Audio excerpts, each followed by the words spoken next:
Hey, what is going on, guys, and welcome back to another episode of the FIFA 17 career mode. This is episode number 83, and we start today's episode off with the chief executive coming to me and saying we are risking losing a player on a pre-contract for the next season, and that player is Pascal Stenzel. And I said, fair enough, he's not getting a new deal, he's barely played for us this season, only the odd appearance here and there, hasn't really shown me much, so he can go, and that's totally fine with me. And also, it really does show you how much work we've done Borussia Dortmund off the pitch this season too. At the start of the season, there were so many players that had their deals up come the end of the year, and some big names as well. Mark Bartra, Marco Reus, Mario Götze, Aubameyang as well, Julian Weigl, some big names that had their contracts up come the end of the year, could have left on a free in January, and now just one player can leave on a free in January, and that's someone I don't care about. So totally fine with me to let Stenzel go, and it seems like he will be leaving the club. But for the first game of the episode here, coming on the back of two solid wins in the Champions League and the League against United and Hamburg,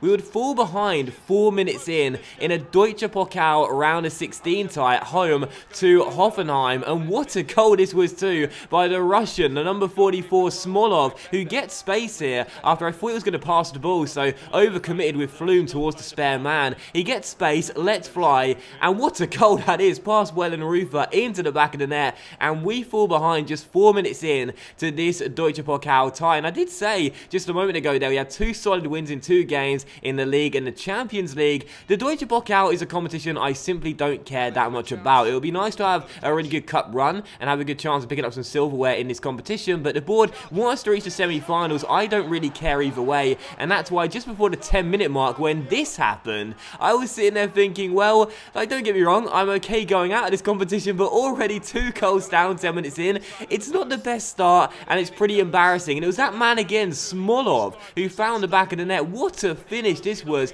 just inside that post there, which Wellenreuther couldn't get to. And the number 44 doubled his goal tally 10 minutes in. It was Borussia Dortmund 0, Hoffenheim 2. And again, I didn't really mind going out of this competition, but I didn't expect it to be just as embarrassing as this, because just 2 minutes to go before the break, that man Smolov would get his hat-trick and make it Borussia Dortmund 0, Hoffenheim 3. And I was fielding a weakened side in this game, don't get me wrong, but I was shell-shocked. We were 3 goals down at the break at home to Hoffenheim, and I could not believe it. Smolov was tearing me apart, a hat-trick in the first half, and this was really, really embarrassing. No other way to put it. Well, this guy looks like he's the one the opposition are having the most problems with. Well, the defence knew all about him beforehand, but they really haven't got tight enough, and as a result, he's been working the keeper, and he's got on the score sheet, hasn't he, a few times. And you know that mood you get in sometimes where you're so stunned at what's going on you can't even be angry? This was one of those games. I was 3-0 down and I literally was just shell-shocked. We were trailing by 3 at home to Hoffenheim, and again, I know we were fielding a weakened side, but I couldn't believe what was going on. Smolov was tearing me apart. If it wasn't for a good stop by our goalkeeper there, it would have been 4 for the Russian and 4 for Hoffenheim. It was an awful, awful game, and really, I was terrible. You know, I was really, really terrible. Not just defending, but also going forward as well, because the game finished 3-0 to Hoffenheim. We went out of the Deutsche Pokal. It's just our second defeat of the season, the first one of course coming to Lyon, and I can't believe it, our first home defeat of the season too. And at the full time as well, you see the stats here, we took 6 shots in the game, didn't get a single one on target. A really, really poor game from me. Smolov getting the match ball with the hat-trick there, and again, I was just shell-shocked. Like, I wasn't angry, I mean, I was kind of angry, but I was just sitting there playing the game afterwards, thinking to myself, like, what happened there? Was that game even real? We lost it 3-0 though. We are out of the Deutsche Pokal, and again, I don't really mind that much. The board won't be happy about it as they want us to reach the semi-finals, but either way, I've got bigger fish to fry, and I'm far more focused about what's going on in the Bundesliga right now and the Champions League, and our second game is back in the league against Hertha Berlin. And they come into this game, Borussia Dortmund, with the best defensive record. No, I think the home side will have to produce something special to break through this defence. And I found it kind of funny that pre-game Martin Tyler and Alan Smith would discuss our fantastic defensive capabilities this season. Well, maybe that's the case in the league, but in that last game, losing 3-0 at home, it's safe to say not many people would put bets on us keeping a clean sheet in this one. We would take on one of my former career mode sides, then Hertha Berlin away at the Olympiastadion for this, our second game of the episode, and our first back in the Bundesliga. Aiming to stay top of the table and with a point to prove as well after that embarrassing defeat, we needed to show all the clubs that we are the strongest team in Germany. So first chance fell to us just 13 minutes in, and what a chance as well. We drilled across into the centre, it fell to Aubameyang, he gave it to Marco Reus, our captain, who went for goal from a tight angle, but Jarstein made the save and then punched it behind for a corner, so still goalless. But another chance fell just 8 minutes later. Diego, the man of the moment this season, gives it to Dembele, who plays a 1-2 with the Spaniard, strikes it first time on the volley, but once again it's an impressive stop by the Scandinavian Jarstein, and it is still Hertha 0, Borussia Dortmund 0. But in the 28th minute, another chance for us here. Timo Werner is played through by Diego, and he sold this one quite well, but the referee gave us a penalty, and I think it was the right decision. He stretches his arms out there to say to number 4, what do you expect me to do here? Because he lunges in, Werner gets the wrong side of him, and the referee gives what it is, and that is a penalty. So penalty to Dortmund, and again, Werner sort of dived into him there, but it is still contact. There's no one with the ball. It is a spot kick. So Aubameyang will stand up to take it, and he'd score it as well. Smashes the ball into the top corner, sends Jarstein the wrong way, beats the goalkeeper, and makes it Hertha 0, Borussia Dortmund 1, with his 9th goal in the Bundesliga this season. And the way he and the guy he's celebrating with, Diego Menendez, have started the season off, I'm sitting here thinking we could have a race for the golden boot between two of our players. It's been a long time since I've had this before. The last time I can remember was in FIFA 15 in Club and Country with Jesse Rodriguez and Alvaro Morata in my Racing Santander save. Two players scoring goals at will and looking on course to battle individually for that golden boot record. Right now they're both looking strong as Aubameyang makes it 1-0 to Borussia Dortmund. We could have doubled the lead here just past the hour mark as well. Diego Menendez going for goal, but sadly he hit the post and eventually Hertha got the ball clear. And in the 81st minute was a great chance here for the home side to get back on level terms and sneak a point in this game and prevent us from getting all three.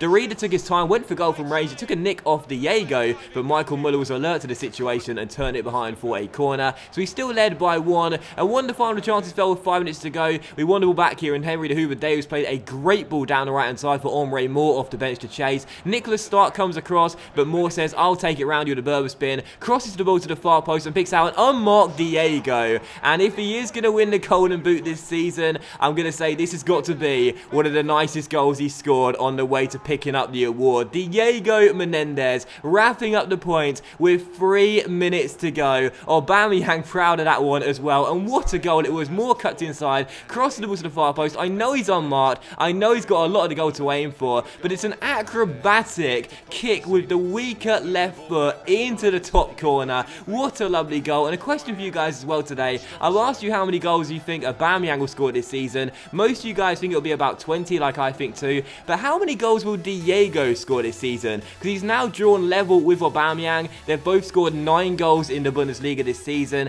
How many goals do you think Diego Menendez is going to score this season? I honestly do believe, it's a bold statement, but I do believe both him and Aubameyang can both reach 20 this season. So I'm going to say Diego is going to score 20 goals this season. How many do you think? Let me know in the comment section down below. It'll be interesting to see how many goals you think he'll come up with, because again, I think it will be 20. You know, it's going to be hard for him and Aubameyang to share that many goals between them, but I do believe he can get to 20 goals, same with Aubameyang as well. So let me know in the comment section down below how many goals you think Diego will score this season. But coming to the third and final game of the episode here, we would host Augsburg back at the Signal Iduna Park in another Bundesliga game. This game coming just a few days after the after the win over Hertha Berlin by 2-0. So I made one change, and that was Mario Götze dropping out of the starting team in this game, and also off the bench as well, as he was a little bit too tired and did ask for a rest pre-game. So he started Mikel Merino for his first game back since injury.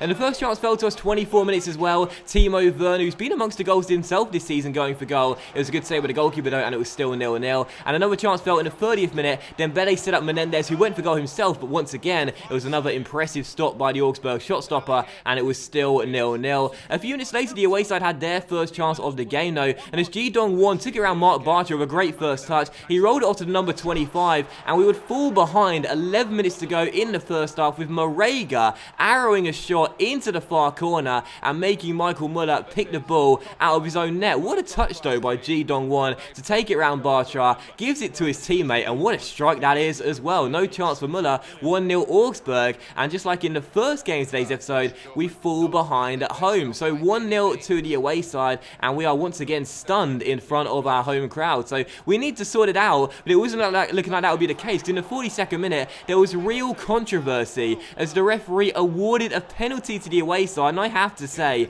this in my opinion was a terrible decision. It was Mikel Merino who gave the penalty away back in the first team, but he won the ball, wrapping his leg around the man to poke it away, then the man went down, and it was only just inside the area as well. I gotta say, personally speaking, I did not think that was a penalty. The referee gave it though, and a chance for Usami to double the lead for the away side, and he would do just that as well. You could hear the boos at the signal at Iduna Park, not just for the refereeing decision, but the first half display, because once again we found ourselves in a mess, trailing by 2 at home to Augsburg, and Usami's cool and confident penalty looked as though that would set Augsburg on their way to a massive win away at the Signal Iduna Park, and our first home defeat in the Bundesliga. So 2-0 to the away side, but just before the break here, we would get ourselves back in the game and half the deficit. But look in the top left while you can right now. Diego Menendez would get us back in the game. How many times have I said that throughout the course of this season? With a really nice finish, Burbs bit to cut inside and then stroke into the bottom corner.